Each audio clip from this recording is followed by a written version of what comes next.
നമ്മുടെ സമൂഹത്തിൽ നമുക്ക് ചുറ്റും ജീവിക്കുന്ന, വേദനിക്കുന്ന, നിരാലംബരും രോഗികളുമായ സഹോദരങ്ങളിലേക്ക് നന്മയുടെ കരം നീട്ടുവാൻ, ശമരയാൻ ഞങ്ങൾ ഒരുക്കുകയാണ്.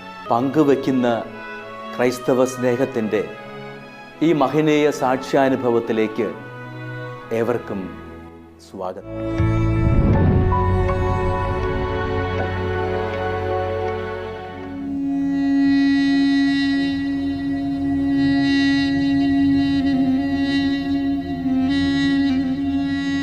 ഇത് തൃശ്ശൂർ ജില്ലയിലെ ആളൂർ ഗ്രാമപഞ്ചായത്തിൽ 23-ാം വാർഡ് വല്ലക്കുന്ന് ദേശത്ത് താമസിക്കുന്ന തുപ്പത്ത് വീട്ടിൽ ബിജു TG.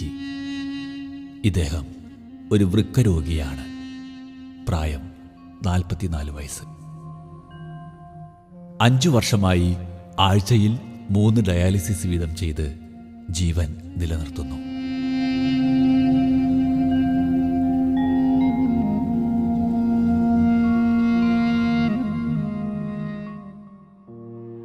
സ്നേഹമുള്ളവരെ, ഞാൻ സിൻഡോ ആലപ്പാട്ട്, വല്ലക്കുന്ന് വിശുദ്ധ അൽഫോൻസാമ ഇടവക ദേവാലയത്തിലെ വികാരിയച്ഛനാണ്. എൻ്റെ ഇടവക അതിർത്തിയിൽപ്പെട്ട ഒരു ഹൈന്ദവ നിർധന കുടുംബത്തിൽപ്പെട്ട ഒരു വ്യക്തിയാണ് ബിജു തൂയത്ത്. അദ്ദേഹം അസുഖബാധിതനാണ്. പ്രത്യേകിച്ച് ഡയാലിസിസ് ഒക്കെ ഏറെ നാളായിട്ട് ചെയ്യേണ്ടി വരുന്നു. അദ്ദേഹത്തിൻ്റെ ഭാര്യ തൊഴിലുറപ്പിൻ്റെ ജോലികളൊക്കെ പോയി അങ്ങനെ വളരെ നിർധന കുടുംബത്തിൽപ്പെട്ട ഒരു വ്യക്തിയാണ്. അദ്ദേഹത്തെ നമ്മൾ ചേർത്ത് പിടിക്കേണ്ടത് വളരെ അത്യാവശ്യമാണ്. അദ്ദേഹത്തിൻ്റെ ജീവിതത്തിന് ഒരു വെളിച്ചം കൊടുക്കാൻ നമ്മുടെ ചെറിയ സഹായമെങ്കിലും ആയിക്കഴിഞ്ഞാൽ ആ കുടുംബത്തിന് അതൊരു വലിയ ആശ്വാസമാണ്. നമുക്ക് കഴിയാവുന്നതും നമുക്ക് ചേർന്ന് നിൽക്കാം. എല്ലാവർക്കും ഒരു ആശ്വാസം നൽകാനായി നമുക്ക് കഴിയാവുന്നതും പരിശ്രമിക്കാം. ദൈവം അനുഗ്രഹിക്കട്ടെ.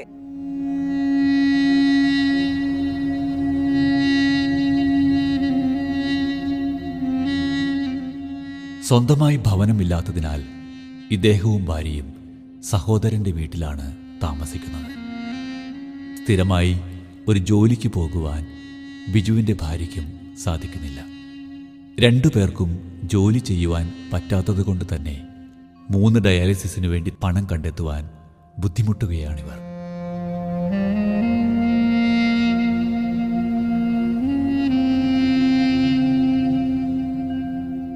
എൻ്റെ പേര് മേരി ഐസക്ക്.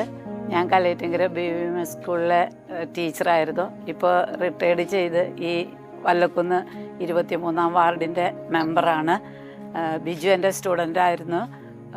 നല്ല ബെസ്റ്റ് സ്റ്റുഡൻറ്റുമായിരുന്നു. പക്ഷേ ഇപ്പോൾ കിഡ്നി സംബന്ധമായ രോഗത്താൽ അസ്വസ്ഥനാണ്.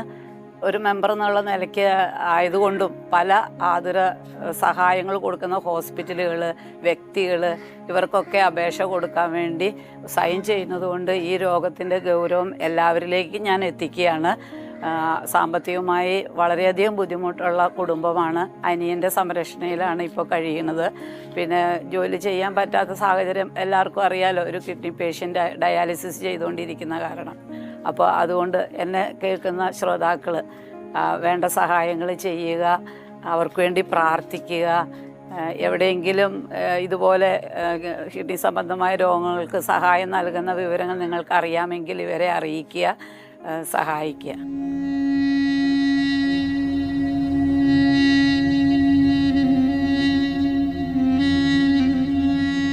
സുമനസ്സുകളുടെ സഹായത്താലാണ് കാര്യങ്ങൾ മുടങ്ങാതെ നടന്നു പോകുന്നത്.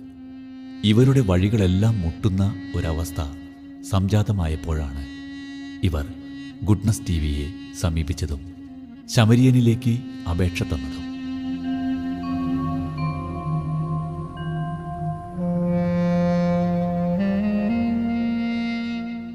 എൻ്റെ പേര് വിൽസൺ കൂനമാവ്. ഞാൻ കേരള ഗവൺമെൻറ്റിൻ്റെ പൊതുമേഖലാ സ്ഥാപനമായ കേരള സ്മോൾ ഇൻഡസ്ട്രീസ് ഡെവലപ്മെൻറ്റ് കോർപ്പറേഷനിൽ നിന്നും അക്കൗണ്ട്സ് മാനായിട്ട് റിട്ടയർ ചെയ്ത ഒരു വ്യക്തിയാണ്. പല്ലക്കുന്ന് ഇടവാംഗമാണ്. അതോടൊപ്പം തന്നെ റിട്ടയർമെൻറ്റിന് ശേഷം ഇരിഞ്ഞാലൂർ രൂപതയുടെ കാരുണ്യ സ്ഥാപനമായ ഹൃദയ പാലിയേറ്റീവ് കെയറിൻ്റെ വല്ലക്കുന്ന് ഇടവകയിലെ കോർഡിനേറ്ററായിട്ട് 6 വർഷത്തോളമായിട്ട് വർക്ക് ചെയ്യുന്നു. അതോടൊപ്പം തന്നെ വല്ലക്കുന്ന് ഇടവകയിലെ സെൻറ്റ് വിൻസെൻ്റ് പോൾ സൊസൈറ്റിയുടെ ട്രഷററായിട്ട് വർക്ക് ചെയ്യുന്നു. അതുപോലെ തന്നെ ഞാനൊരു രൂപതയുടെ സോഷ്യൽ ആക്ഷൻ ഒരു ചാരിറ്റി പ്രസ്ഥാനമായ അതിൻ്റെ വല്ലക്കുന്ന് ഇടവകയുടെ കോർഡിനേറ്ററായിട്ട് വർക്ക് ചെയ്യുന്നു. പിന്നെ ബിജു തോയത്തിനെ നേരത്തെ അറിയാമായിരുന്നു. കുറച്ച് നാളുകളായി ആൾ മറ്റേ ഡയാലിസിസിന് വിധേയമായിട്ടുള്ളൊരു രോഗിയാണ്. ഇപ്പോൾ 1 വർഷത്തോളമായി ഞങ്ങളുടെ വിൻസെൻ്റ് പോൾ സംഘടനയുമായിട്ട് ബന്ധപ്പെട്ട് അതുപോലെ തന്നെ ഹൃദയ പാലിയേറ്റീവ് കെയറായിട്ട് ബന്ധപ്പെട്ട് ഞങ്ങളോട് കൂടെ വരാൻ പറയുകയും രോഗിയായിട്ട് രജിസ്റ്റർ ചെയ്യുകയും ചെയ്തു. ഇപ്പോൾ 20ഓളം രോഗികൾ നമ്മുടെ ഇടവകയിൽ പാലിയേറ്റീവ് കെയറിൽ രജിസ്റ്റർ ചെയ്തിട്ടുണ്ട്. അതിലൊരു രോഗിയാണ് നമ്മുടെ ബിജു തുയത്ത്. മാസത്തിൽ ഒരിക്കൽ അല്ലെങ്കിൽ ആവശ്യപ്പെടുന്നതനുസരിച്ച് ഞങ്ങൾ വന്ന് പ്രഷർ ഷുഗർ ചെക്ക് ചെയ്യുകയും അവിടെ രോഗവിവരങ്ങൾ അന്വേഷിക്കുകയും നേഴ്സ് എമർജൻസി സന്ദർഭങ്ങളിൽ ഡോക്ടറുമായിട്ട് വന്ന് സേവനം ചെയ്തുകൊണ്ടിരിക്കുന്നു. ഞങ്ങൾ നമ്മുടെ വിൻസെൻ്റ് പോൾ സംഘടനയിൽ സാമ്പത്തികമായിട്ട് വളരെ ബുദ്ധിമുട്ട് അനുഭവിക്കുന്ന ഒരു കുടുംബമാണ്. മറ്റേ ബിജുവിൻ്റെ അസുഖം കാരണം വൈഫിനും ജോലിക്ക് പോകാൻ പറ്റാത്തൊരവസ്ഥയാണ്. പിന്നെ പ്രായമായ അമ്മയുണ്ട് വീട്ടിൽ. എന്നെ ശ്രമിക്കുന്ന ശ്രോതാക്കൾ ബിജുവിൻ്റെ ഈ പ്രത്യേകമായിട്ടുള്ള രോഗാവസ്ഥയും സാമ്പത്തികമായിട്ട് ബുദ്ധിമുട്ടിൻ്റെ അവസ്ഥയും കണക്കിലാക്കി മാക്സിമം സഹായം നൽകണമെന്ന് ഞാൻ വിരുന്നുമായിട്ട് അഭ്യർത്ഥിക്കുന്നു.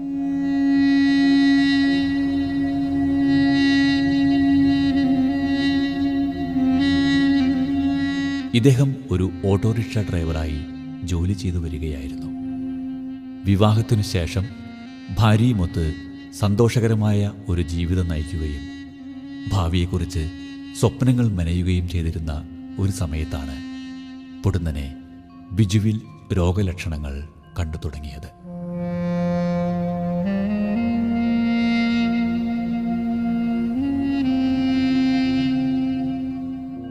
എൻ്റെ പേര് നീമ. ഞാൻ ബിജുവിൻ്റെ വൈഫാണ്.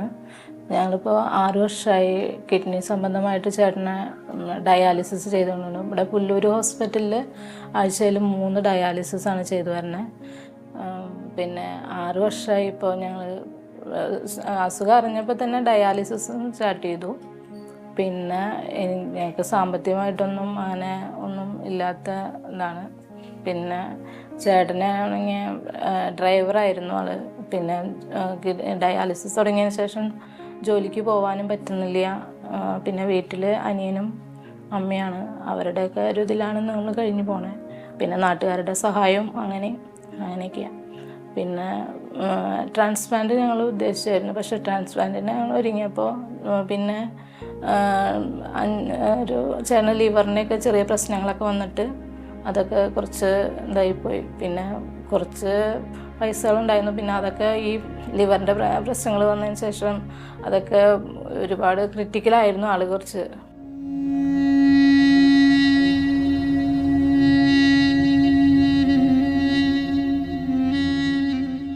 പരിശോധനയിൽ നിന്നും വൃക്കരോഗമാണെന്ന് തിരിച്ചറിയുകയും തുടർന്ന് പെട്ടെന്ന് തന്നെ ഡയാലിസിസ് വേണ്ടുന്ന അവസ്ഥയിലേക്ക് എത്തിച്ചേരുകയുമാണുണ്ടായത്.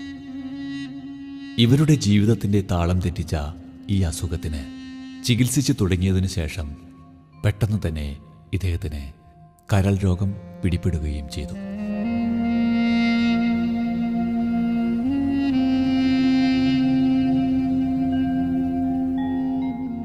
കാലും ഒരു കുരു വന്നിട്ട് അതിന് ഡോക്ടറെ അടുത്ത് പോയി. ഡോക്ടർ അത് ആൻറ്റിബയോട്ടിക്കൊക്കെ ചെയ്ത് അത് ഉണക്കിയ. പക്ഷെ പിന്നെ അത് കഴിഞ്ഞതിന് ശേഷം കാലുമ്പോൾ നീര് വന്നു. പിന്നെ അത് നീര് മാറാതെ കണ്ടപ്പോൾ പിന്നെ കുറച്ച് ടെസ്റ്റുകളൊക്കെ ചെയ്തപ്പോഴാണ് കിഡ്നിയുടെ കംപ്ലൈൻറ്റ് അറിഞ്ഞത്. അപ്പം തന്നെ കിഡ്നിയുടെ ഇതായിരുന്നു, ഡയാലിസിസ് ചെയ്യണമെന്നാണ് പിന്നെ ഡോക്ടർ പറഞ്ഞത്.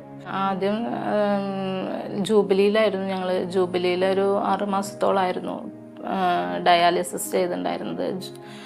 അതിനുശേഷം പിന്നെയാണ് അവിടെ വെച്ചിട്ടാണ് ലിവറിൻ്റെ പ്രശ്നങ്ങളൊക്കെ അറിയുകയും. പിന്നെ ഞങ്ങൾ അമൃതയിലായിരുന്നു. അമൃതയിൽ കുറച്ച് ചേട്ടന് ക്രിട്ടിക്കലൊക്കെ ആയിരുന്നു. ICUലൊക്കെ ഒരുപാട് ഇതായിരുന്നു. പിന്നെ അതിന് ശേഷം ഡയാലിസിസ് ഇവിടെ പുല്ലൂർ ഇരിങ്ങാലവിടെ ഹോസ്പിറ്റലിൽ ചെയ്തു വരുന്നു. നാട്ടുകാരുടെയൊക്കെ ഒരു സഹകരണം കൊണ്ടാണ് ഞങ്ങൾ ചെയ്തു പോണേ. പിന്നെ ഞങ്ങൾക്കൊരു വീടില്ല. വീട് അനിയൻ്റെ വീട്ടിലാണ് ഞങ്ങൾ താമസിക്കണേ. അങ്ങനെയൊക്കെ ഒരുപാട് ബുദ്ധിമുട്ടുകൾ. പിന്നെ ചേട്ടനിങ്ങനെ ഡയാലിസിസ് ഒക്കെ പോകുന്നതിനോട് എനിക്കും സ്ഥിരമായിട്ടൊരു ജോലിക്ക് പോകാൻ പറ്റണില്ല. പിന്നെ അനിയൻ്റെയൊക്കെ ഒരു ഇതിൽ കൊണ്ടാണ് ഞങ്ങൾ കഴിഞ്ഞു പോണേ. ഗുഡ്നെസ് TV കാണുന്ന പ്രേക്ഷകർ ഞങ്ങളെ സഹായിക്കണമെന്നും നിങ്ങളുടെ പ്രാർത്ഥനയിൽ ഞങ്ങളെ ഓർക്കണമെന്നും ഞാൻ വിനീതമായിട്ട് അപേക്ഷിക്കുന്നു.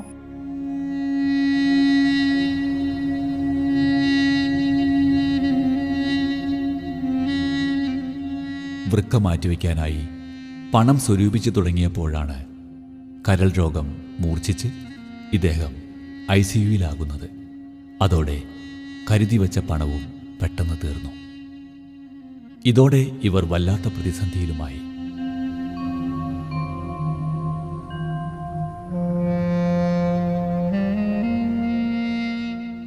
എൻ്റെ പേര് ബിജു, കിഡ്നി പേഷ്യൻ്റാണ്. 6 കൊല്ലം മുമ്പാണ് കാലുമൊരു കുരു വന്നിട്ട് ട്രീറ്റ്മെൻറ്റ് ചെയ്തപ്പോൾ ക്രിയാറ്റിൻ നോക്കിയപ്പോൾ 13 അപ്പോൾ ഡോക്ടർ വേറെ എത്തിക്കൊണ്ടു പറഞ്ഞ തൃശ്ശൂർ ജൂബിലി 21. അപ്പം അന്ന് തന്നെ ഡയാലിസിസ് ചെയ്യുമെന്ന് പറഞ്ഞു. അന്ന് തന്നെ ഡയാലിസിസ് തുടങ്ങി. അങ്ങനെ സാമ്പത്തികമായിട്ട് ഭയങ്കര ബുദ്ധിമുട്ടാണ്. പിന്നെ ഞങ്ങൾ തറവാട് സ്ഥലത്തിൻ്റെ ഭാഗം പോയി കഴിഞ്ഞപ്പോൾ ഒരാൾക്ക് 2.5 സെൻറ്റ് സ്ഥലമായിരുന്നു. അപ്പം ഞാൻ ചേട്ടൻ്റെ ഭാഗം മേടിച്ചു. അതിന് ഞാൻ സൊസൈറ്റിയിൽ നിന്ന് ലോൺ എടുത്തിട്ട് ചേട്ടന് 3 സെൻറ്റ് സ്ഥലം മേടിച്ചു കൊടുത്തു. അങ്ങനെയൊക്കെ വീടൊക്കെ വെച്ച് ഇതാക്കാമെന്ന് വിചാരിച്ചു. ഇപ്പോൾ എനിക്ക് കിഡ്നിക്ക് കംപ്ലൈൻറ്റ് വന്നു. അപ്പോൾ ആ സ്ഥലത്തിൻ്റെ കടം കോപ്പറേറ്റിൽ 3 ലക്ഷം രൂപ കടമുണ്ട്. പിന്നെ ഡയാലിസിസ് ആഴ്ചയിൽ 3 ദിവസം ആഴ്ചയിൽ 3 ഡയാലിസിസ് ചെയ്തുകൊണ്ടിരിക്കുന്നു. പിന്നെ ലിവറിന് പ്രശ്നം വന്നു, സ്റ്റേജായി. പിന്നെ ആൾക്കാരുടെ സഹായം കൊണ്ട് നമ്മളതിൽ ട്രീറ്റ്മെൻറ്റ് ചെയ്ത് രക്ഷപ്പെട്ടു പോന്നു. ഒരു കൊല്ലം ഓണത്തിൻ്റെ അന്ന് കഴിഞ്ഞപ്പോൾ 2 കണ്ണിൻ്റെ കാഴ്ച പോയി. അങ്ങനെ അനിയൻ ഗിരിധറിലേക്ക് കൊണ്ടുപോയി. ഗിരിധറിൽ കൊണ്ടുപോയി ട്രീറ്റ്മെൻറ്റ് ചെയ്ത് ലേസർ അടിച്ച് അങ്ങനെയൊക്കെ ഇപ്പോൾ 1 കണ്ണിൻ്റെ കാഴ്ച തിരിച്ചു കിട്ടി. 1 കണ്ണിന് കാഴ്ച തിരിച്ചു കിട്ടിയിട്ട് കുറേ നാൾ വണ്ടി ഓടിച്ചിട്ട് നടന്നു. പിന്നെ ഡയാലിസിസ് ഓടിയത്. പിന്നെ ഇപ്പോൾ 1 കണ്ണിൻ്റെ കാഴ്ച നേരി മംഗലാണ്, അകലേക്കൊന്നും കിട്ടില്ല. അങ്ങനെയൊക്കെ പോണു. പിന്നെ ചെവിക്കും ഒരു ചെവിയുടെ കേൾവി പോയി. ഒരു ചെവിക്ക് കുറച്ചാഴ്ച കേൾവിയുണ്ട്. അപ്പോൾ അതിനെ ഡോക്ടറെ കാണിച്ചപ്പോൾ പറഞ്ഞു മെഷീൻ വയ്ക്കാൻ അതിന് 25,000 വേണം. അതുകൊണ്ട് അതൊന്നും വെച്ചാൽ കാശില്ലത് പറഞ്ഞു. ഇത് കാണുന്ന ഗുഡ്നെസ് TVയുടെ പ്രേക്ഷകർ ഞങ്ങളുടെ പ്രാർത്ഥനയിൽ പങ്കുകൊള്ളിക്കുകയും സഹായം ചെയ്തു തരുന്നതിന് വിനീതമായി അഭ്യർത്ഥിക്കുന്നു, അപേക്ഷിക്കുന്നു.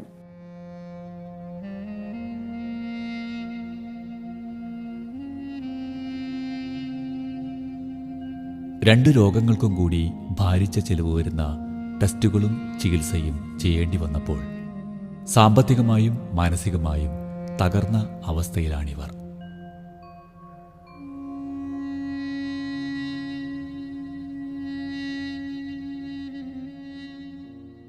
എൻ്റെ പേര് ജോഷി. എൻ്റെ അനിയനാണ് ബിജു. വർഷങ്ങളായിട്ട് കിഡ്നി കംപ്ലൈൻ്റായിട്ട് ഇരിക്കുകയാണ്. അപ്പോൾ ഞങ്ങളെ കൊണ്ട് സഹായങ്ങളും ചെയ്യാറുണ്ട്. ഇപ്പോൾ ഒന്നരാടം ഡയാലിസിസ് ചെയ്യണം. പിന്നെ സാമ്പത്തികമായിട്ട് വളരെ ബുദ്ധിമുട്ടിലാണ് ഞങ്ങൾ. അപ്പോൾ ഈ കാണുന്ന പ്രേക്ഷകർ ബിജുവിന് വേണ്ടിയിട്ട് ഇത് സഹായങ്ങൾ ചെയ്യുമെന്ന് അഭ്യർത്ഥിക്കുകയാണ്.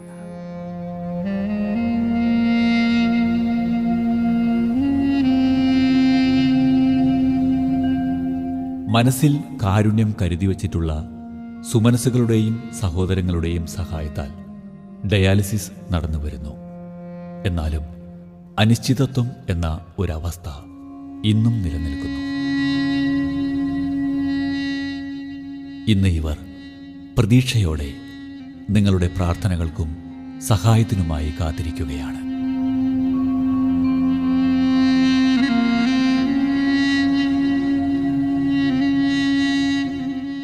എൻ്റെ മോനാണത് വയ്യാണ്ടിരിക്കുകയാണ്. എല്ലാവരോടും സഹായിച്ചൊന്നും ചെയ്യണം. തീരെ വയ്യാത്ത ആളാണ്. എന്നും ആസ്പത്രിയിൽ പോയിട്ട് ഒരു 3 മാസത്തിൽ പോകണം, ആസ്പത്രിയിൽ പോകണം. പിന്നെ എറണാകുളത്ത് ആസ്പത്രിയിൽ അടക്കിയിട്ട് പോയി. ഇന്നാളിത് മുഴ വന്നിട്ട് അത് കീറി. ഇപ്പം 2ാമത് മുഴ കാലുമ്മ കീറി ഒക്കെ. എന്നല്ലെങ്കിൽ ഒന്ന് മാറിയിരിക്കുക. എന്നും അതെ. എന്നാലും പുറത്ത് മുഴ കീറി. അത് കഴിഞ്ഞപ്പോൾ കാലുമ്മത്തെ മുഴതേ കീറി. പിന്നെ എറണാകുളത്ത് ആസ്പത്രിയിൽ അവിടെ ഇവിടേക്ക് ആയിട്ടിരിക്കുക. നീമ്മ പണിക്ക് പോയിട്ടാണ് സഹായിക്കുന്നത്. അവൾ തൊഴിലുറപ്പിന് പോവാണേ. വേറെ ആരും ഇല്ല, ഞങ്ങൾ 4 ആൾ മാത്രമുള്ള അവിടെ. എന്തായാലും നിങ്ങൾ ഞങ്ങൾക്ക് വേണ്ടി എന്ത് സഹായം തരണമെന്ന് ഞങ്ങൾ പ്രാർത്ഥിക്കുന്നു. ഞങ്ങൾ പാവങ്ങളാണ് എന്ന് മാത്രം പറയണേ.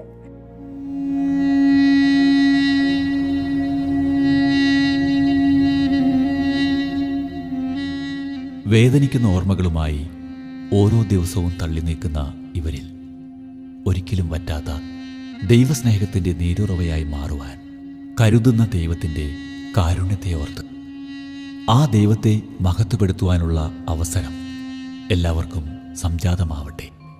അതിനൊരു നിമിത്തമായി മാറുവാൻ നമുക്കുമാവട്ടെ.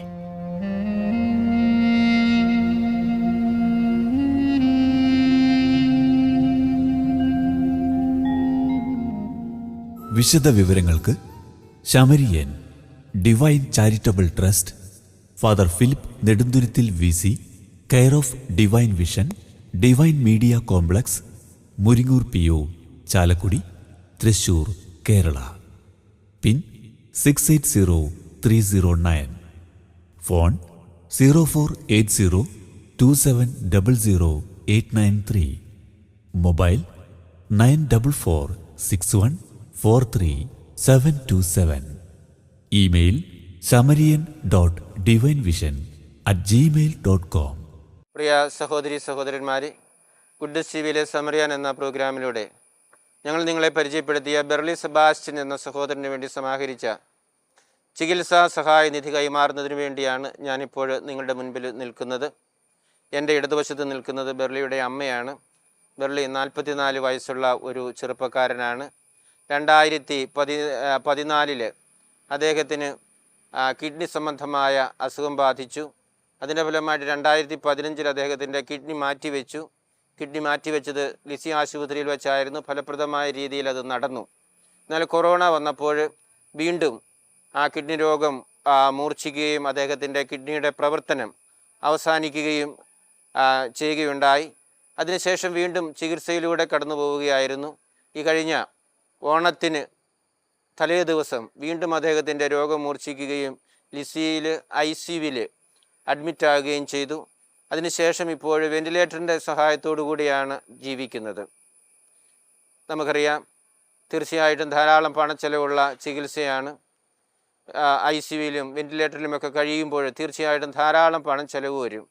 വർഷങ്ങളായിട്ട് ഈ രോഗത്തിന് വേണ്ടി ചികിത്സിച്ചു കൊണ്ടിരിക്കുന്ന കുടുംബമാണ് ബെർലിയുടെ കുടുംബം. അങ്ങനെയുള്ള അവസരത്തിലാണ് ഗുഡ് TV അവരെ പരിചയപ്പെടാനും അവരുടെ അവസ്ഥ ഇതിൻ്റെ പ്രേക്ഷകരെ ബോധ്യപ്പെടുത്തുന്നതിനും ഇടയായത്. അങ്ങനെ സമാഹരിച്ച 1,10,10,000 രൂപയുടെ ചെക്ക് ഇപ്പോൾ ഞാൻ ബെർലിയുടെ അമ്മയ്ക്ക് കൈമാറുകയാണ്.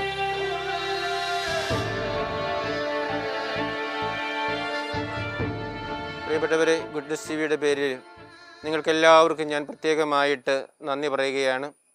ഈ ബെർലി എന്ന സഹോദരൻ്റെ രോഗാവസ്ഥയെക്കുറിച്ച് മനസ്സിലാക്കി കഴിഞ്ഞപ്പോൾ ഗുഡ് TVയുടെ നല്ലവരായ പ്രേക്ഷകർ വളരെ സത്യസന്ധതയോടും ഉത്സാഹത്തോടും കൂടി സഹകരിക്കുകയുണ്ടായി. അതുവഴിയായിട്ടാണ് ഇത്രയും വലിയ ഒരു തുക സമാഹരിക്കുന്നതിനും ഇപ്പോൾ ആ ചികിത്സാ ചെലവിലേക്ക് കൊടുക്കുന്നതിനും ഞങ്ങൾക്ക് സാധിക്കുന്നത്. നിങ്ങളുടെ നല്ല മനസ്സിനെ ദൈവസമക്ഷം സമർപ്പിച്ച് പ്രാർത്ഥിക്കുകയാണ്.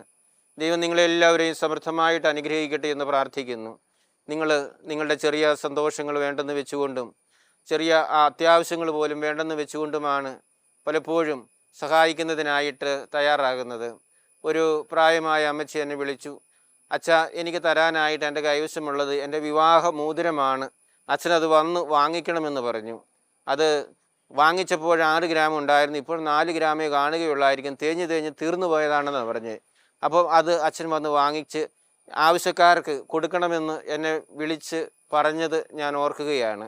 അപ്പോൾ ഈ പാവങ്ങളുടെ അല്ലെങ്കിൽ ചികിത്സാ സഹായത്തിന് ബുദ്ധിമുട്ടുന്നവരുടെ ആവശ്യങ്ങൾ കാണുമ്പോൾ ഇങ്ങനെയുള്ള നല്ല മനസ്സുള്ള മനുഷ്യരെ നമുക്ക് കണ്ടുമുട്ടുന്നതിനായിട്ട് സാധിക്കുന്നുണ്ട്. ഈ ലോകത്തിൽ നന്മ ഇതുവരെ വറ്റിപ്പോയിട്ടില്ല എന്നുള്ളതിൻ്റെ ഏറ്റവും വലിയ തെളിവുകളാണ് ഓരോ ആഴ്ചയും നമുക്ക് കൊടുക്കുവാൻ സാധിക്കുന്ന ചികിത്സാ സഹായങ്ങൾ.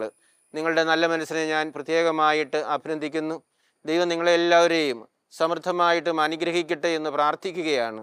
ആയുസ്സും ആരോഗ്യവും സന്തോഷവും സമാധാനവും നിങ്ങളുടെ കുടുംബത്തിലും ജീവിതത്തിലും ദൈവം സമൃദ്ധമായിട്ട് ചൊരിയട്ടെ.